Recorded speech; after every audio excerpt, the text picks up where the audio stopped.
Getting up from Helen's bed, she handed me a new contract. Engaged, and you're still my chief assistant. I hesitated, looking at her beautiful face, and shook my head, refusing. No. In a moment of clarity, I realized this was the part where childhood friends lose to someone new. Helen, who stays away from men but me, would find her true love. I'd been by her side for a decade, but if I didn't step back now, I'd die in some tragic accident. The morning light filled the room, the sheets were in disarray, and a lingering air of intimacy hung there. My head throbbed slightly, but there was Helen, already dressed impeccably. Her elegant black suit highlighted her usual aloofness and authority, as if the passionate woman from last night was nothing but a dream. Then she spoke, and it was like déjà vu. "Jackson, I'm getting engaged." Her next words, too, were exactly as they had been in my dream. "Don't worry, it's just to appease my family. I won't marry Grant." Placing a document in front of me, she spoke in her usual commanding tone. "This is the assistant renewal contract. Take a look." I clutched the sheet and slowly reached out. The contract terms were a blur. The dream had been so vivid, showing me this was a novel's world where Helen played the decisive heroine. I thought I was her leading man. For 10 years, Helen hadn't had any other man close. We traveled for work, wandered city streets, and spent every holiday together. A year ago, Helen asked me to move in. I left traces of myself in her penthouse, tidying her messy bookshelf and trading in fresh lilies. On lazy afternoons, we'd curl up on the recliner, sip hot tea, and flip through financial books. When free, I'd make her favorite dumplings, and she'd cheekily steal half from my plate. But sadly, this story was about how childhood bonds lose to newcomers. When Grant appeared, things started going south. I saw Helen's eyes flicker, something new I've never seen. "What's wrong?" Her eyes looked at me, concerned. I swallowed, kept calm, and said, "I won't sign to avoid any misunderstandings with Grant." She frowned slightly, her tone assertive. "Jackson, you're 26. Stop this. You'll always hold the most important spot." In her Maybach, Helen was as composed as ever. Her side profile was cold and beautiful as she drove. My mind drifted back to the dream. We pulled into the company's parking lot, and Helen gracefully stepped out, heading towards the elevator. I followed, as always. An excited young man ran over. "Hello, Helen. I'm Grant. Ms. White sent me to be your assistant and get acquainted." His smile was playful and charming. Helen's usually stern gaze softened when it met his. "Yeah, I'll have Jackson take care of that," she said, and to my shock, a never-before-seen softness appeared on her face. Grant turned to me, grinning. "You're the famous WH Group's chief assistant, Jackson? I hear you're quite accomplished, speaking 4 languages, and you've been in big negotiations with Helen. We went to the same university," Grant continued, "worked on projects together, and I'm back at the Whites, joining Helen in the grind." Grant asked me a stream of questions, each one testing the waters about me and Helen. "A guy like you, around such a remarkable woman, doesn't worry about making a girlfriend jealous?" I smiled, meeting his gaze calmly. He was lively, bold. It didn't take long for everyone to know he was the marriage candidate Ms. White chosen for her granddaughter. Feeling a pang in my stomach, I splashed cold water on my face in the bathroom. When I came out, Grant adjusted his collar, sneering. "Dad says some men try to cheat their way to the top, screwing around for profit." Before leaving, he slammed into me, and with that, a full storyline appeared. Helen was pregnant. I thought our years and the child would hold us together. Ms. White didn't approve, pushing Helen to abort to avoid tarnishing her family's name. "Jackson," she'd said, "knowing I grew up with my grandma and had always wanted a family of my own, we'll have kids." I planned to fight for custody, become a single dad, but Helen had a tragic accident, and both the child and her ability to have children were gone. She told me matter-of-factly, "Jackson, I can't marry someone who'll drag me down, and besides, I can't have kids anymore. But I'll keep you by my side forever." She married Grant in the city's biggest wedding while I was kidnapped by the Whites competition. I called Helen's phone over and over, no answer. I died at the seaside warehouse, my body sealed into a concrete pillar, and vanished. Dragging myself to the president's office, I told Helen weakly, "I'm not feeling well. I'd like to see a doctor." She massaged her temples, her voice cold. "Forget it. Grant wants to learn more about the assistant's work today, so you stay with him. Also, he wants to drink that trendy milk tea from North City, so go get it." "Helen, you're the best." Grant affectionately wrapped his arm around Helen's shoulders. In just half a day, their body language had become so close. He looked at me with a hint of arrogance in his eyes. As the CEO's personal assistant, I haven't had to run errands myself in ages. Breaking the rules is the beginning of favoritism. I clenched the corner of my shirt and said grimly, "Helen, if I remember correctly, the renewal contract ends in 7 days. After joining WH Group for 5 years, my overtime must be at least worth a month's vacation. I've been swamped with this merger case for 3 months. I'm really exhausted and want to leave early." I blurted it all out. Helen gave me a steely look. "With eyes like that on you, you'd feel as low as the dirt." The first time we locked eyes, I fell for it. But how could someone who felt the spark at first glance be satisfied just being friends? Helen's tone was colder. "Jackson, the company has invested a lot in training you. With us being short-staffed, I won't allow you to resign." I forced a smile. Once, I went to the Northeast with Helen to seek investment, only to hit a dead end in the freezing wilderness. In the bone-chilling wind, the two of us huddled together beside a sheltered snow nook. Her face was close to mine, her voice hoarse and frosty, yet full of resolve. "Jackson, once I hold the reins, I promise to give you the best of everything." But now, her words came out with the usual authority, mixed with concern for the company's interests. People change. Glass is fragile. I once thought that if I were chosen firmly by Helen, no matter the difficulty, I'd fearlessly take on anything. Now, I want no more entanglements with her. I ended up going to the hospital.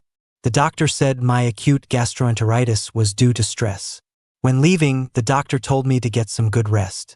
The phone rang. It was Helen. She asked how I was feeling. As I was about to reply, Grant's ostentatious voice came through. "Helen, weren't you taking me to eat at Yazoo Courtyard?" My strength instantly drained away.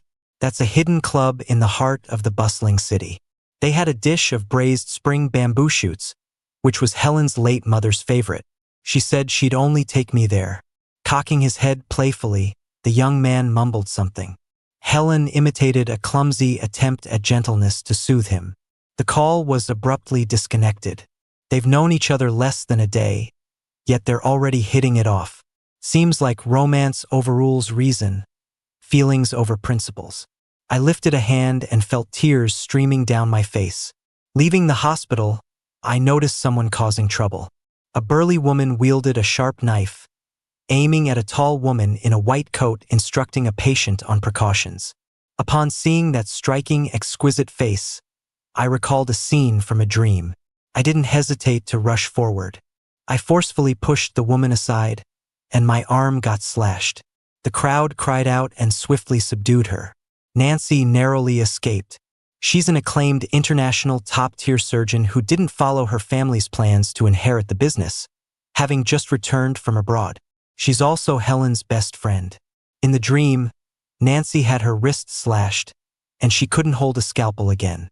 My grandmother would be diagnosed with a rare disease a month later. Without treatment, she would quickly pass away. I wanted to protect Helen's unborn child, also not wanting to helplessly watch my only family slip away.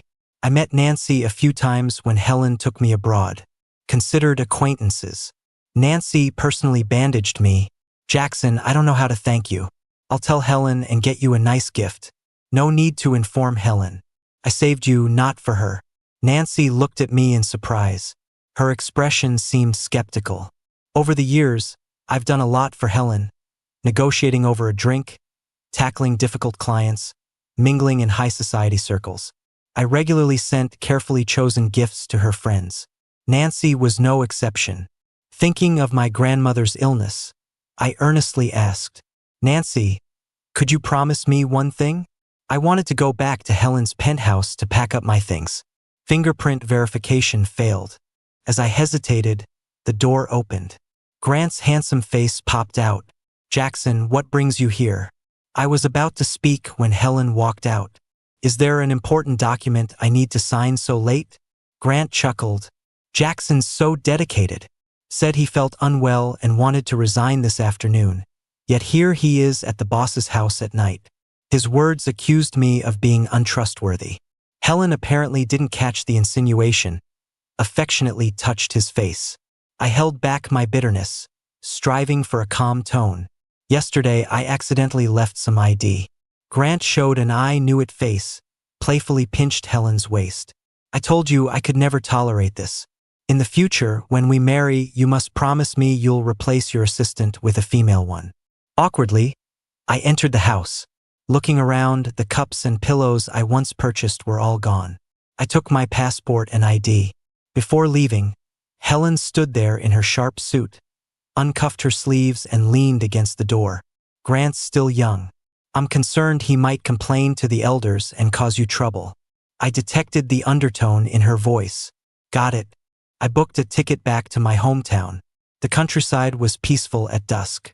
My grandmother was sitting in an old wicker chair in the yard, with a basket piled with freshly dug green wild herbs. The moment she saw me, she quickly stood up. "Jackson, you're finally back?" Disregarding the herbs on the ground, she pulled me into a tight hug. My eyes watered, filled with guilt. I hadn't been back in 2 years, and she looked thinner, her back even more hunched. She gripped my hand firmly, as if afraid I'd disappear if she let go. I'd lost my parents at a young age. My grandma single-handedly raised me. She walked into the kitchen, slowly started a fire to cook, and asked, "Jackson, worn out from being outside? Granny's gonna make you your favorite shepherd's purse dumplings." Memories rushed back. Helen showed up when I was 16. Her dad, a rich kid from a prestigious family, fell for a poor girl, and Ms. White was against it. After getting pregnant, Helen's mom ran away in secret. Helen's dad followed the family's plan, married another woman, and never had kids. At some point, that woman found out about Helen and her mom and tried to get rid of them. When Helen's mom brought her back to where she grew up, she wasn't all there mentally. Helen moved in next door. Even wearing old skirts, she couldn't hide how beautiful she was. Granny, being the kind soul she is, saw Helen's mom lost in her own world, making food that turned to mush, and invited her over for dumplings. Each dumpling wrapper flew out perfectly, filled with the freshest spring shepherd's purse and egg filling, juicy and delicious. Helen ate half a pot. Granny, worried she'd overeat, had me take her for a walk around town. Since then, Helen and her mom became regulars at our house. When Helen's mom wasn't acting out, she'd give Granny money, food, and hold my hand, asking me to chat more with Helen. She was so quiet, wearing dark, outdated clothes, her hair flowing in the breeze. It was just my voice along the way. We both got into the same college. That year, Helen's mom passed, leaving me the only one by her side. In our senior year, a Rolls-Royce showed up on campus. Helen's dad finally found out his wife had been hurting Helen and her mom. While arguing on the road, they got into a crash and both died. As the sole white heir, Ms. White put Helen in charge of the company. This girl, who drifted from place to place, didn't waste the chance. But when she got into WH Group, it was a mess. I thought Ms. White, who cared a lot about family ties, would have chosen a distant relative if she wasn't desperate. She wouldn't have given the family business to a child from an unknown background. Helen worked hard. With a great business sense, she got things under control in just 2 years.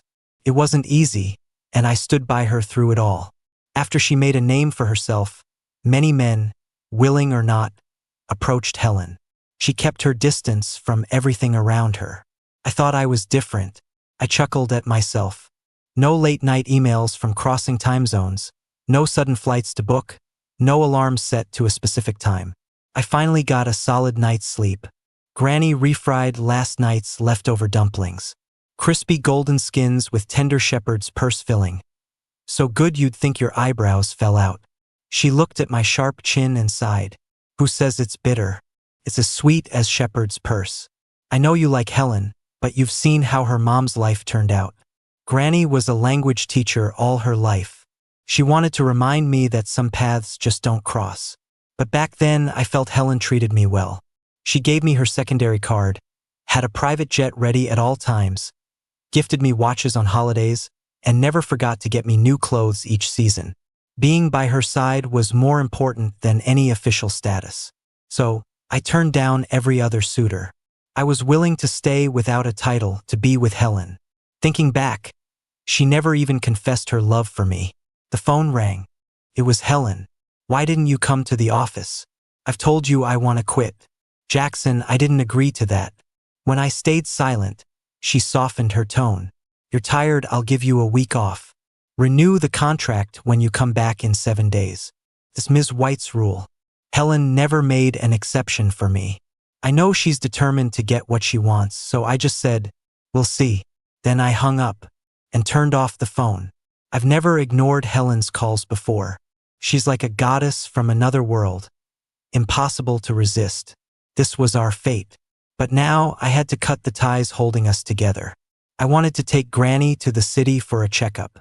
She gets carsick and seasick, dreading long trips. I called Nancy. Nancy was patient, doing a video consultation, urging me to get Granny to the hospital soon. Granny gently tapped my hand. This old ailment of mine flares up when I leave home. Let's not waste money in a city we don't know. I was frantic. I've got money. No matter what the illness, I'll get you cured. Unexpectedly, Nancy arranged for a helicopter. In just half a day, we reached the city, 1,000 kilometers away. Everything was set up for the checkup. I thanked her repeatedly.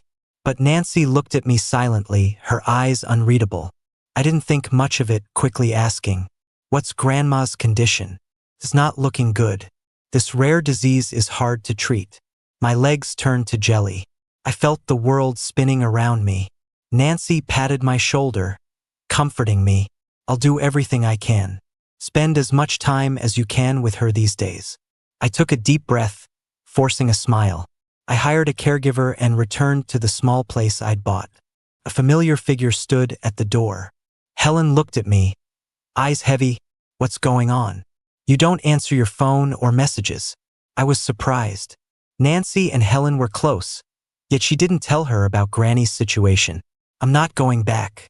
Didn't you clear everything out from home?" "Jackson, I told you, Grant is just childish and the heir of the Ito family. Our families have a big deal to work on, I just didn't want him to get the wrong idea. I'll say it again, no matter the status, you are the only one in my heart." The woman in front of me was like a resolute fir in the snow. She was proud and icy. I used to think I understood Helen. When she was young, her father's first wife wouldn't leave her alone, forcing her to live a life of turmoil. She learned to weigh pros and cons.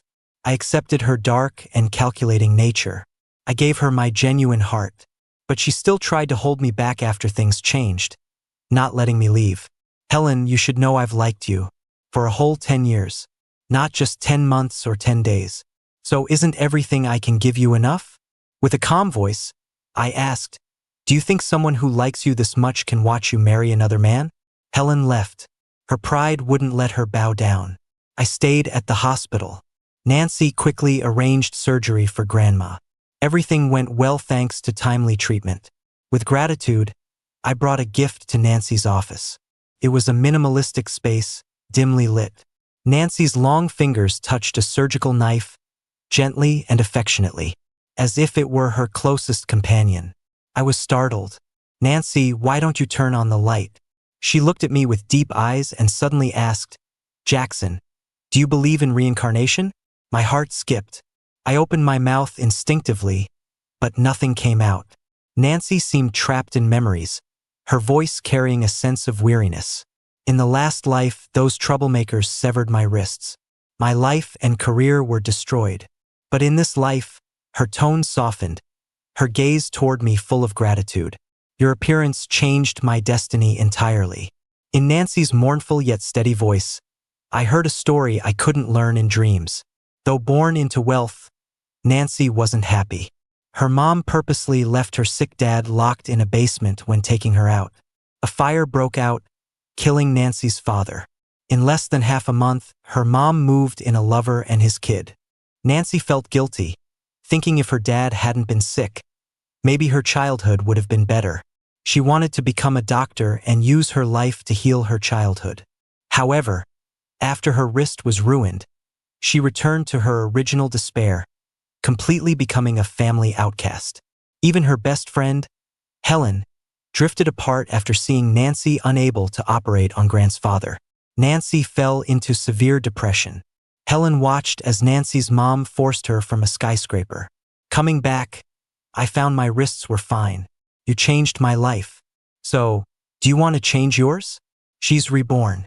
She must have seen my tragic end in my last life.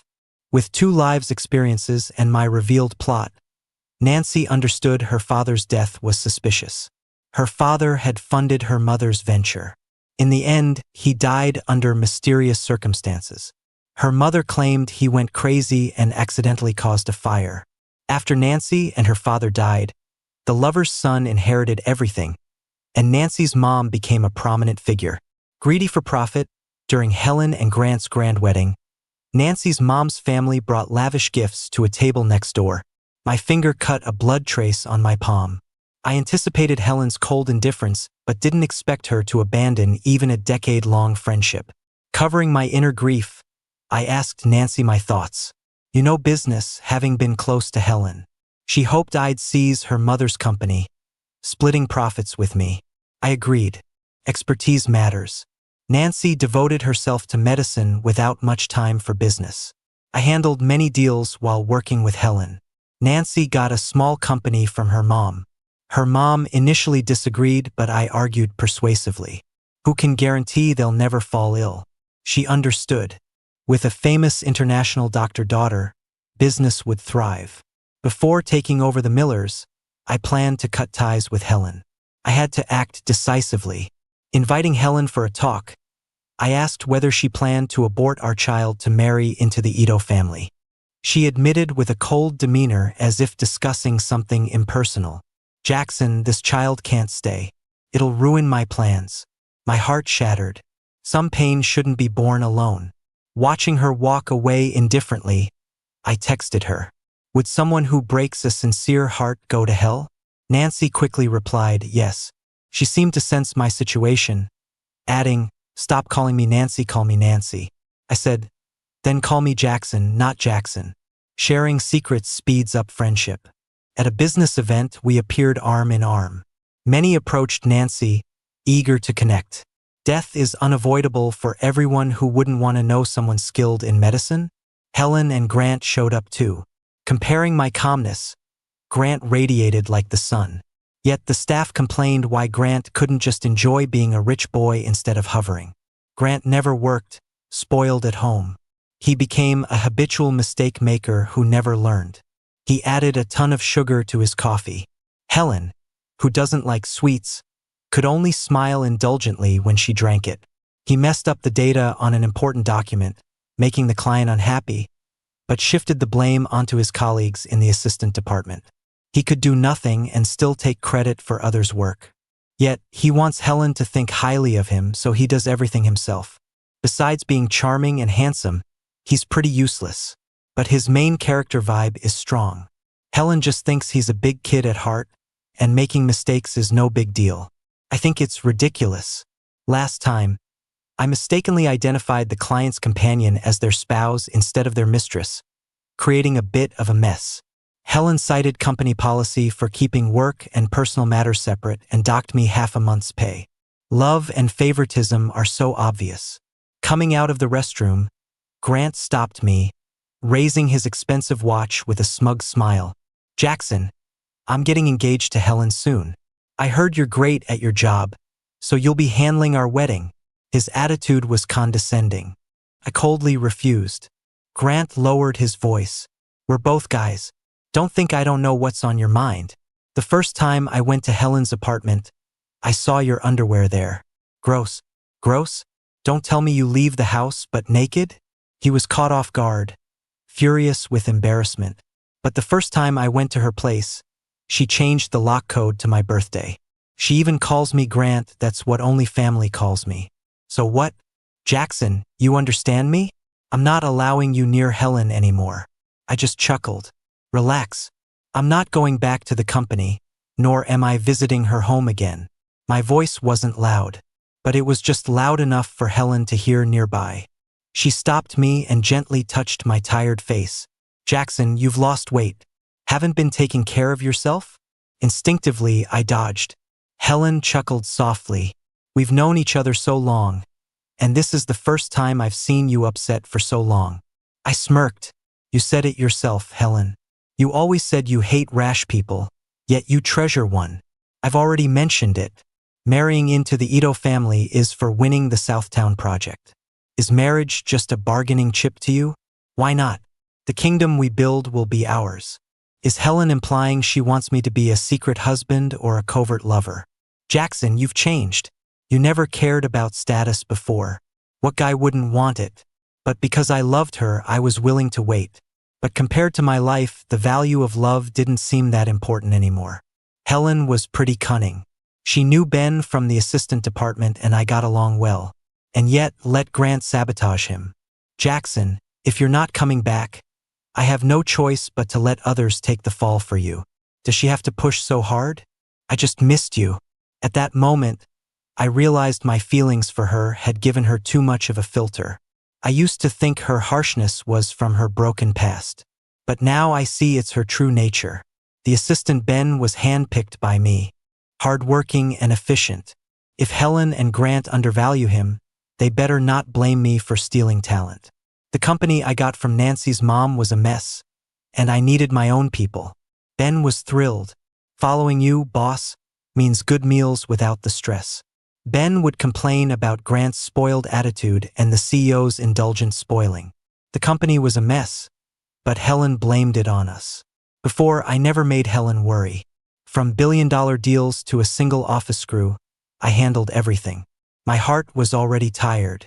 Feeling sorry for a woman is indeed the start of misfortune. As I left with Helen's top assistant, could she and the main lead really have a perfect ending? Seeing Helen again, at the Southtown Project bid conference. Nancy accompanied me, but didn't even greet her. A rift between best friends. Nancy saw through Helen's cold and ruthless behavior. And Helen? Couldn't care less. Grant wore the star necklace Helen once promised to give me, looking smug. I didn't care and naturally took the thermal mug Nancy handed me. Inside was medicine for my stomach. She's a great doctor. My grandmother's hospital stay was well taken care of by her, and she'd praise Nancy constantly. If Helen cared, she wouldn't have ignored my grandmother's illness, her surgery, or her recovery. Helen cornered me in the hallway. Jackson, you're willing to give this project plan to the Millers as an offering. The space felt suffocating. Even the air was heavy. I looked at her calmly. Helen, I own 50% of this company. I have every reason to fight for it. Jackson, stop it. Nancy only wants to use you as a pawn against her mom. She could never be sincere with you. I don't care, as long as she gives me what I need. Following Helen, I could only ever be an assistant, offering jobs to vice presidents and directors to win people over. To show Ms. White I wasn't aiming for the top, whether it's being a husband or the first in command visibly by her side. I remember my aching spine at night from too much work, the long work memos in my notes, and my relationship with Helen, forever in the shadows.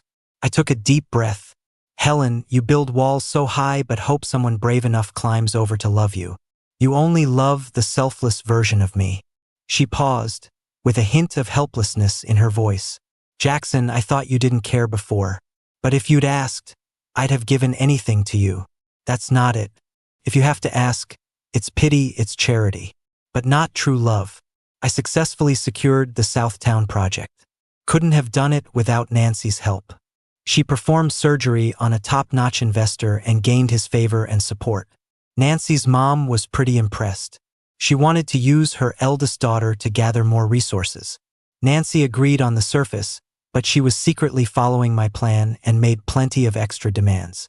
With her second chance and my knowledge of the plot, I expanded the company in no time.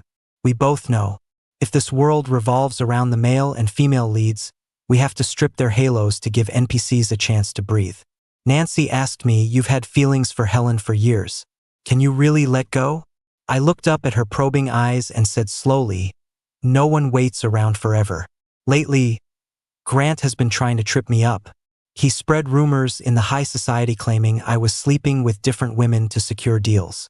The stories seemed detailed, some even had photos. One photo was from a time when Helen's company was in crisis.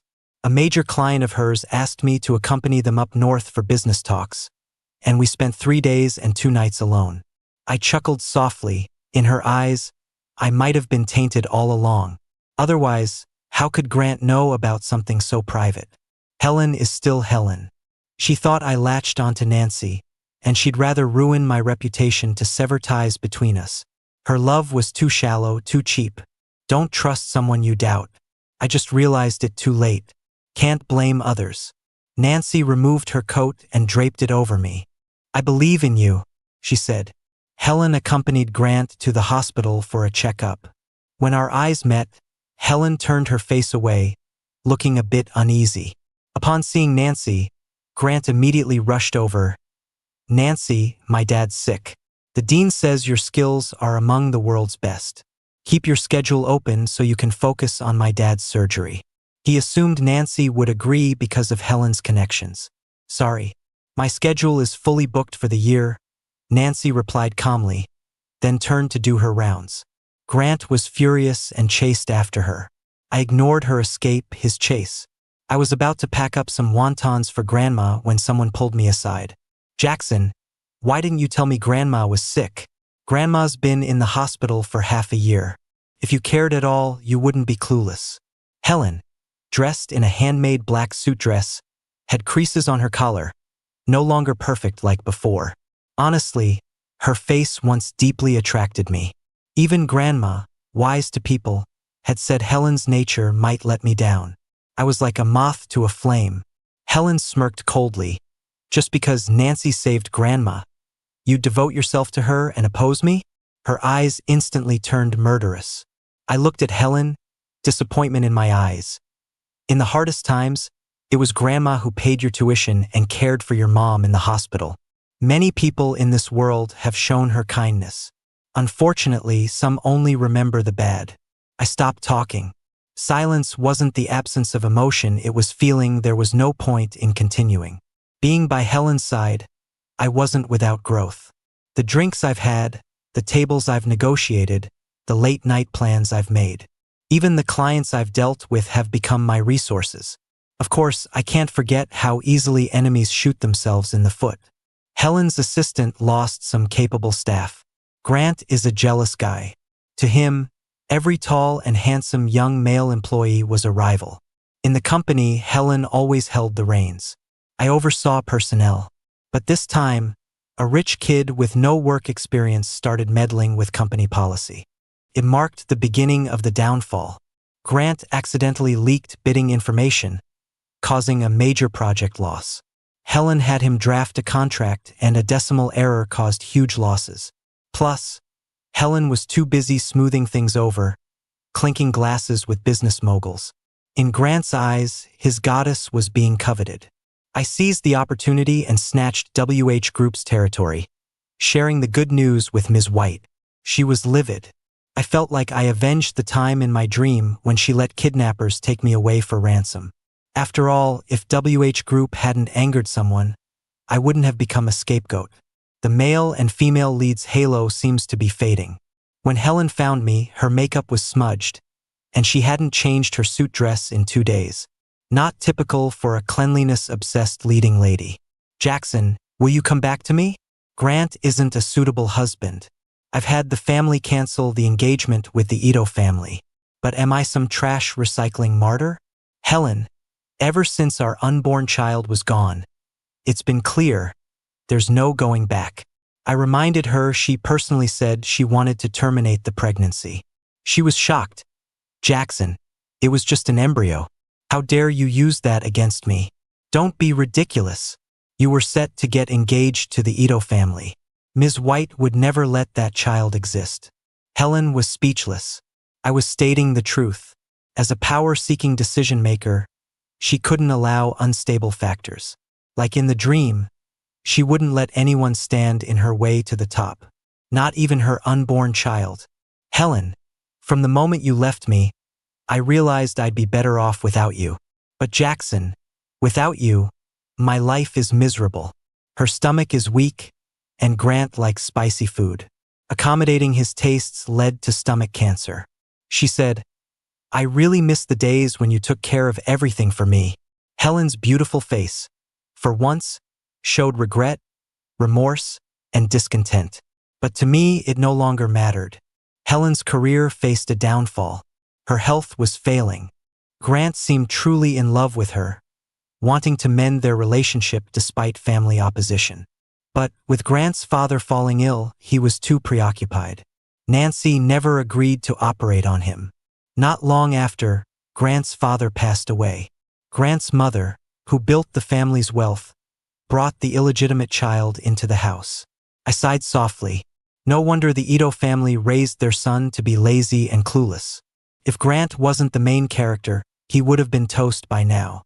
He wasn't happy and stormed off to the Whites to make a scene. Ms. White was already bedridden.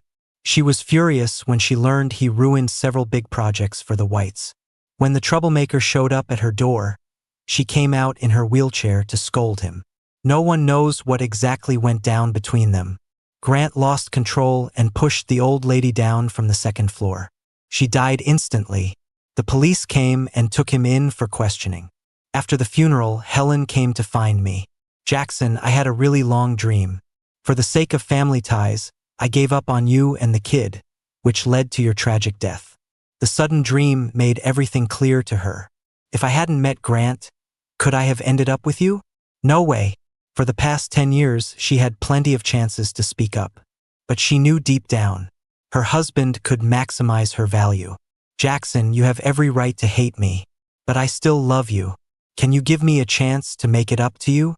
Helen, 10 years of devotion, and I never even got a title. Loving someone like you just cheapens everything. People often can't see the situation clearly when they're in the middle of it. It was like a splash of cold water woke her up. I'm sorry. I was just so focused on climbing up, I ignored you. Forget it. The reason you can't let go is that I appeared in your darkest times and won your heart with sincerity. But you know what? Even the deepest love will grow weak and eventually run out. Helen died by suicide. She lay in the bathtub with a deep cut on her wrist. Before she left, she sent me a message to apologize and left me her remaining assets. I turned around and donated them. After taking over WH Group, I had the power to confront Nancy's mother, so I pushed forward. Nancy was thrilled and handed over the management rights to me.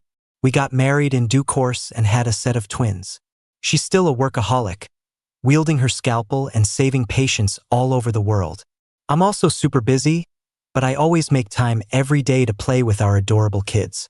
Grandma holds 2 little toys in her hands, lovingly helping us take care of the children. Jackson, not pinning everything on one tree has brought you great fortune. Once I loved myself above all else, the wheels of destiny started turning. And with that, I defied fate.